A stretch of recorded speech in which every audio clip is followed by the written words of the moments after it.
Welcome to Treon's Realm. Today we're going to take a look at the physical version of Signalis for the Nintendo Switch. And I'll start off by saying I'm a bit of an old school survival horror fan. Early games like Haunted House for the Atari 2600 and Uninvited for the PC kinda sparked my imagination, got me really thirsty for those types of games, even though ironically I wasn't really into horror movies. And while I searched out other similar types of games throughout the years, it was specifically 1996 when a friend of mine invited me over to his place and introduced me to the first Resident Evil on the PlayStation 1. And there's a specific room in there with a lowering ceiling that I started panicking, and he just sat in the background cracking up, and I completely freaked out, and it just cemented for me what I loved about those types of games. And I really fell in love with the survival horror genre of the specifically 90s and early 2000s. The 5th and 6th console generations, I think, is where the absolute peak was for the type of survival horror that I personally loved.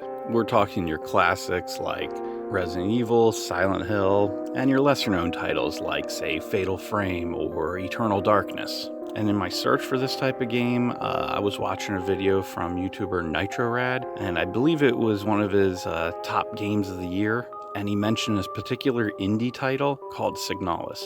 Hopefully I'm pronouncing that correctly.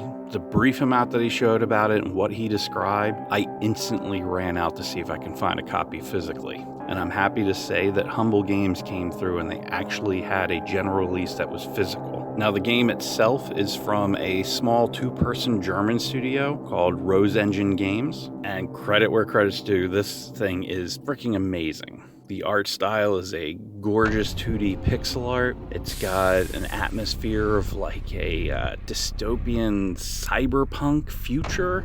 Now, I will say the raw original 1.0 version, the one thing that I did hear from reviews was that they were a bit frustrated by the limited inventory. This is very inherent to the genre and titles of the time, but I heard that this took it a little bit above that and made it a little too restrictive. And I did play a bit of it in its original classic form, and I can see definitely where people are having issues.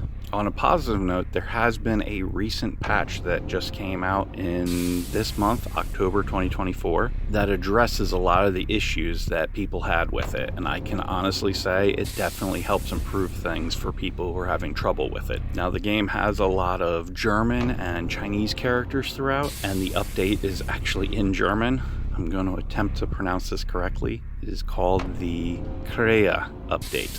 I hope I didn't butcher that. Of particular note, the update directly addresses the inventory capacity issue. You now have 3 different options. You can have the classic inventory with 6 slots, but that is total.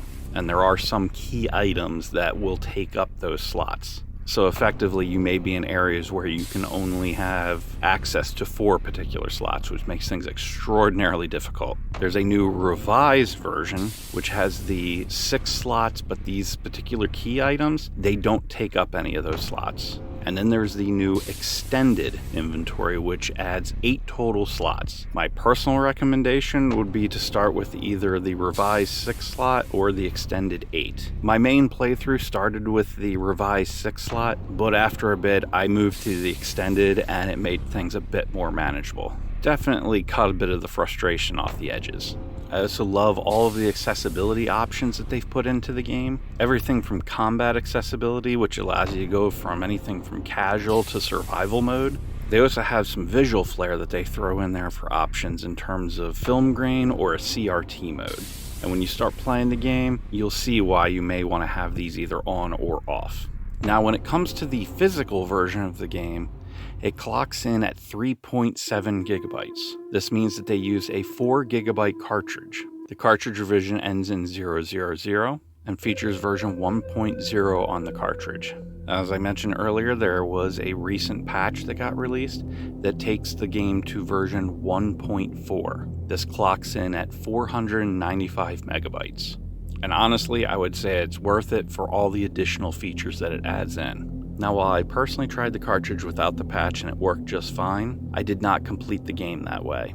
I'd like to give a special shout out to doesitplay.org. They did complete the game without the patch and found that it is fully able to be finished. They provide an excellent service for people who are wondering if a game is complete on disc or cartridge, and I do recommend that you check out their website. Overall, I am loving the game. It's a great throwback to the late 90s and early 2000s style of survival horror, and if you've grown tired of the more modern horror games that lean more towards action, or the other option where they throw you into a situation with no weapons whatsoever, and you've kind of felt like you don't want to play those types anymore, I would definitely give this one a try. But be prepared, this has a much bigger focus on atmosphere and puzzles than any type of combat. I'm curious if anybody else has happened to have a chance to play Signalis. Let us know in the comments down below. If this video helped you and you'd like to see more, please subscribe and hit that like button. Thank you for watching, and I'll talk to you later.